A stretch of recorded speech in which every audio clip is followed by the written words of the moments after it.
Assalamualaikum. Assalamualaikum warahmatullahi wabarakatuh. Halo anak-anakku kelas 3 SD Khadijah Wonorejo. Berjumpa lagi bersama Budina dalam Badru, belajar dari rumah. Alhamdulillah, bagaimana kabar kalian hari ini? Budina berharap kalian selalu dalam keadaan sehat, selalu tetap semangat mengikuti Badru, pembelajaran dari rumah.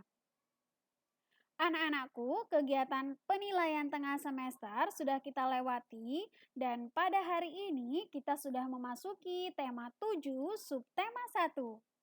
Pada kesempatan kali ini, Budina dan kalian semua akan belajar tema 7 subtema 1 mata pelajaran PPKN, yaitu tentang keberagaman individu. Nah, berbicara tentang keberagaman individu, pastinya tuh sudah tidak asing lagi ya buat kalian, karena kita sudah mempelajari ini dengan berulang-ulang, berkali-kali. Nah, kita dituntut untuk mengetahui keberagaman individu di sekitar kita, baik itu di rumah, di sekolah, di tempat bermain, maupun di lingkungan masyarakat. Oke, anak-anak sekarang coba perhatikan cerita dari Budina. Lani, Dayu, dan Siti memiliki kemampuan yang berbeda dalam berenang. Lani telah mahir berenang. Dayu ingin belajar berenang. Ini tandanya Dayu belum bisa berenang. Sedangkan Siti lebih senang bermain di pinggir kolam. Nah, dari cerita ini dapat kalian ketahui bahwa setiap individu memiliki kemampuan yang berbeda-beda. Nah, ini artinya kemampuan setiap individu adalah beragam. Beragam itu artinya bermacam-macam. Nah, keberagaman kemampuan individu dapat kita temukan di lingkungan sekitar kita. Baik itu di rumah, di lingkungan bermain, di sekolah, maupun di lingkungan masyarakat. Nah, selanjutnya, Lani, Dayu, dan Siti juga memiliki cara yang berbeda dalam menikmati buah-buahan. Misalnya, Siti menikmati buah-buahan ketika minum susu rasa stroberi. Jadi, Siti ini lebih suka menikmati buah-buahan ketika diolah dengan susu. Sedangkan Dayu lebih suka menikmati buah ketika diolah menjadi bolu, kemudian roti, dan lain sebagainya. Sedangkan Lani lebih suka makan buah apel. Ini artinya Lani lebih suka makan buah secara langsung. Anak-anak dapat kita ketahui bahwa semua suka makan buah-buahan. Namun, mereka menikmati buah dengan cara yang berbeda-beda. Itu artinya setiap orang memiliki kebiasaan yang berbeda-beda. Jadi tidak hanya beragam kemampuan saja, namun kebiasaan juga beragam ya teman-teman.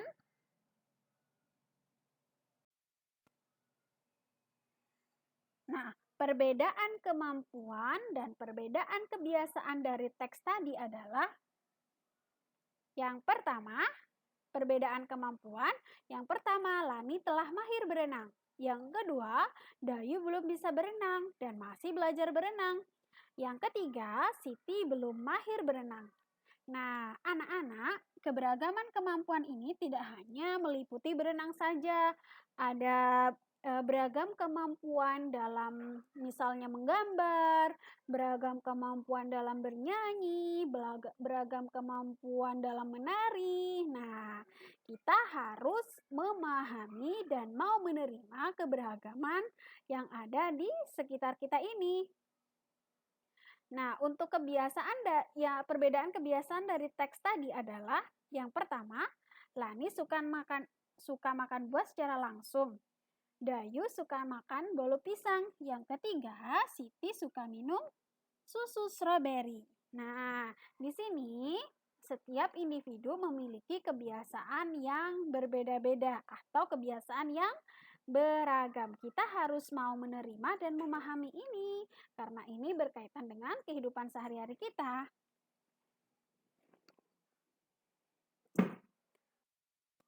Oke. Selanjutnya, nah di sini sudah ada berbagai gambar makanan, baik itu hasil olahan teknologi pangan maupun hasil pangan yang belum diolah dengan teknologi pangan.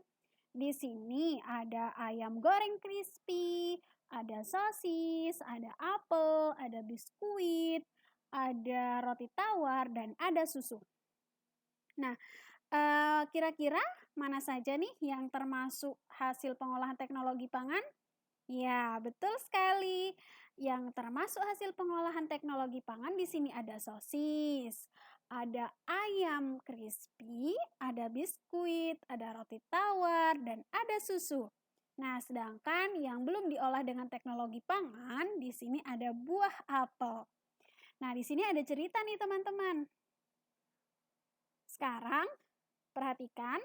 Nah, si Udin membawa beragam makanan untuk dibagikan kepada teman-temannya. Ada makanan yang merupakan hasil teknologi pangan seperti yang Budina sebutkan tadi, dan ada juga yang merupakan hasil pangan itu sendiri. Nah, si Edo suka makan ayam goreng. Udin suka makan buah apel dan Benny suka makan sosis.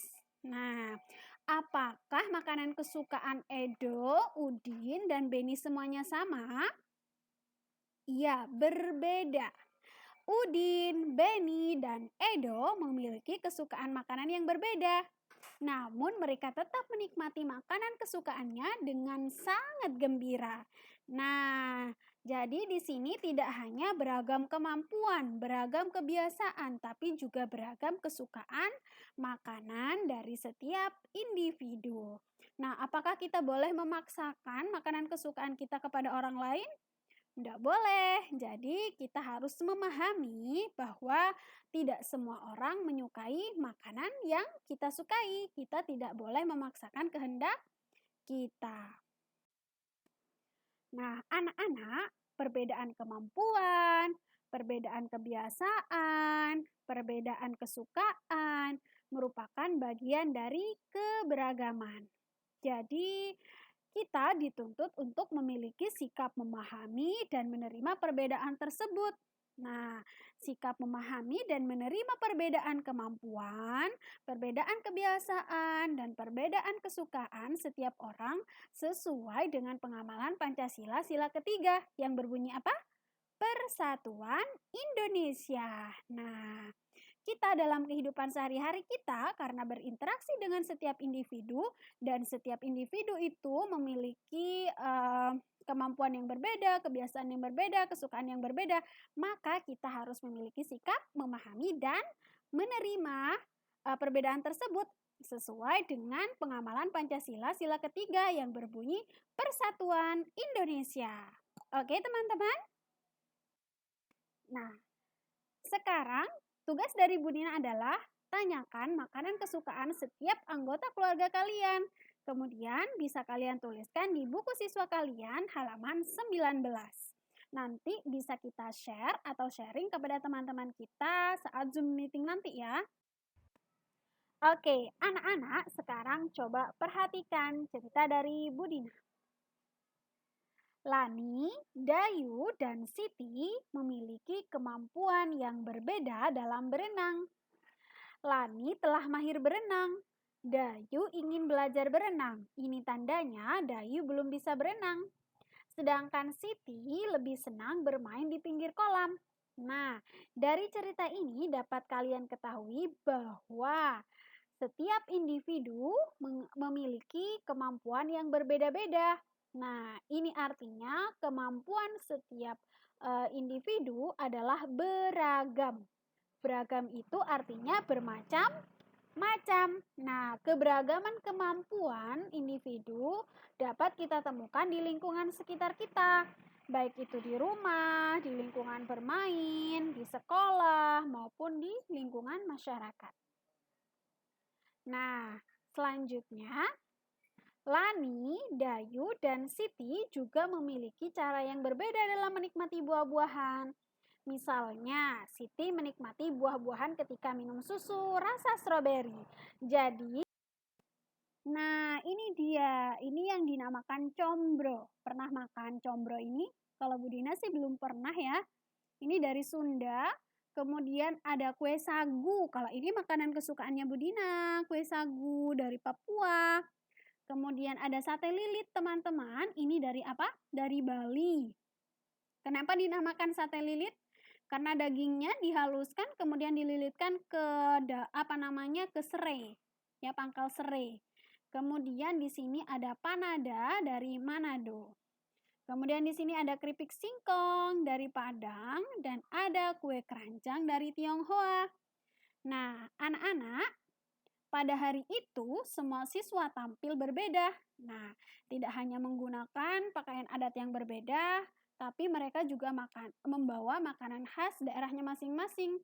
Satu sama lain bertukar cerita tentang daerah di Indonesia.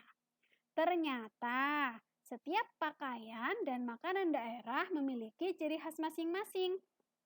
Nah, dari sini kita tahu bahwa perbedaan itu tidak hanya berbeda kemampuan, berbeda kebiasaan, berbeda makanan kesukaan, ternyata ada yang lebih luas lagi. Apa itu?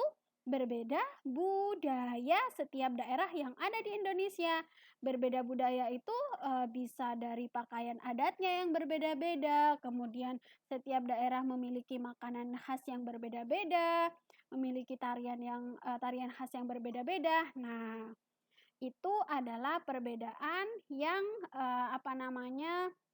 membuat Indonesia menjadi sangat indah dan luar biasa ya daripada negara-negara yang lain. Oke. Dapat kita garis bawahi di sini bahwa perbedaan bukanlah hal yang harus diperdebatkan, teman-teman. Walau setiap siswa berasal dari daerah yang berbeda, namun satu sama lain tetap saling menghargai. Tidak ada yang merasa lebih baik atau lebih hebat. Nah, mengapa ya Indonesia itu sangat beragam, banyak perbedaan? Nah, sebelumnya ini sudah pernah dibahas di tema 6, masih ingat nggak? Ya, karena Indonesia merupakan wilayah kepulauan. Jadi Indonesia itu terbagi menjadi beberapa daerah.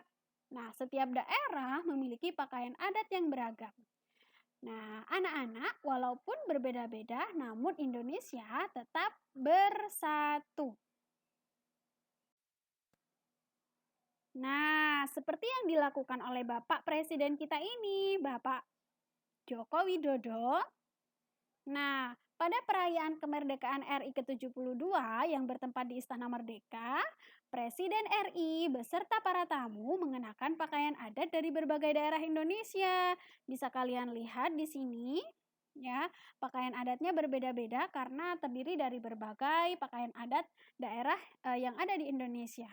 Nah, pakaian yang dikenakan oleh Bapak Presiden menunjukkan bahwa Indonesia ini memiliki keragaman. Nah, keragaman negara Republik Indonesia atau yang disingkat dengan NKRI. Nah, sikapnya Bapak Presiden ini menunjukkan bahwa kita harus memiliki prinsip walaupun beragam, namun tetap saling menjaga, saling menghormati dan menghargai agar persatuan dan keutuhan bangsa Indonesia selalu terjaga. Jika misalnya kita tidak memiliki sikap saling menjaga dan menghormati ini, maka jangan harap Indonesia ini akan bersatu, akan banyak pertengkaran, akan banyak perselisihan. Ya, maka tugas kita dan kalian semua ini selaku generasi muda harus saling menjaga, menghormati dan menghargai agar tercipta persatuan dan keutuhan bangsa Indonesia. Siap dilakukan, teman-teman? Oke. Nah, selanjutnya kita akan belajar sikap tenggang rasa. Sebelumnya pernah dengar dengan istilah ini, sikap tenggang rasa?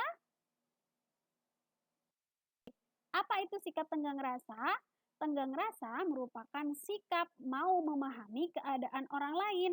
Nah, teman-teman, kita tadi sudah belajar bahwa setiap individu itu memiliki kemampuan yang berbeda, kemudian kebiasaan yang berbeda, serta makanan kesukaan yang berbeda pula. Nah, setiap individu pastinya juga memiliki sifat dan watak yang berbeda-beda. Ada yang wataknya keras, ada yang wataknya lemah lembut, ada yang penyayang, dan lain sebagainya. Nah, kita dalam keberagaman watak dan sifat tersebut, kita dituntut untuk memiliki sifat tenggang rasa. Artinya sikap mau memahami keadaan orang lain. Nah, apa akibatnya dari adanya perbedaan sifat dan kebiasaan pada setiap orang? Di sini ada akibat positif dan akibat negatif. Nah, yang pertama, muncul sikap tenggang rasa. Yang kedua, berbeda pendapat. Yang ketiga, perang antar suku bangsa. Yang keempat, memahami perasaan orang lain. Kelima, saling melengkapi satu sama lain. Keenam, memicu pertengkaran. Ketujuh, menghargai perbedaan. Kedelapan, memaksakan kehendak. Kesembilan, memperkaya wawasan. Yang kesepuluh, tidak mau bersatu. Nah, sekarang Budina minta kalian untuk mengelompokkan mana yang termasuk akibat baik dan akibat tidak baik dari adanya perbedaan sifat dan kebiasaan pada setiap orang. Nanti kita akan bahas pada pertemuan di Zoom meeting bersama dengan guru kelas kalian masing-masing. Nah, anak-anak, itu tadi yang dapat Bu Nina sampaikan pada materi tema 7 subtema 1 mata pelajaran PPKN. Semoga dapat kalian pahami dengan baik dan semoga bermanfaat untuk kalian semuanya.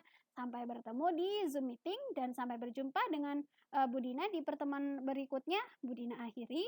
Wassalamualaikum warahmatullahi wabarakatuh.